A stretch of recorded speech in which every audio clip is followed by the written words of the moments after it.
ချစ်တော်မြေချစ်ရတော်မြေချစ်တော်ရေကမ်းမမြင်လမ်းမမြင်တော့မဟုတ်ဘူးကမ်းနဲ့လမ်းနဲ့ဆိုပေမဲ့ဟောဒီကဗျာဟာ10နှစ်တာကွက်ကွဲထက်စာပဲမြူဆိုင်ပေမဲ့ခုတိုင်းဆိုငါမနေရောက်တော့ဘူး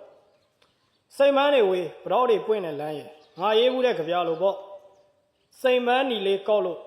ကိုပြန်ခဲ့ပြီနာဂမအွန်လိုင်းဆိုင်တော့ငါပျော်ကြီးပျော်ခဲ့တာလေပြေလာပြီးမုံတိုင်းလာတယ်ဆိုတဲ့စကားပုံမှမရှိတော့အိုင်ဒီတက်ကြွမြန်ရဟန်းဆိုပေမဲ့အိုင်ဒီတွေငါကြွပေမဲ့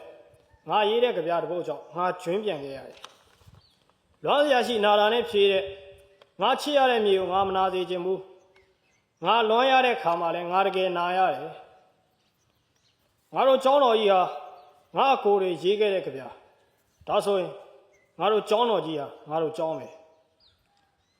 လူစိတ်ဟာတမလွန်ရောက်ရင်တော့ဆွဲလန်းတတ်တဲ့သဘောရှိတယ်မဟုတ်လားကျောင်းထွက်ခဲ့ရပေမဲ့ငါကျောင်းအောင်ငါဆွဲတော့မယ်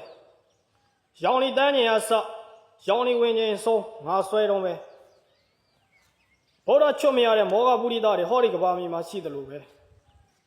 ငါစိတ်ငါတောင်ချွတ်မရတဲ့မောဂပုရိသတစ်ပါးဟာ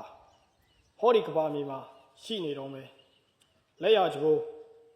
ရောင်လီတုံးကြီးမျက်နာမူရာဓမ္မရမြေ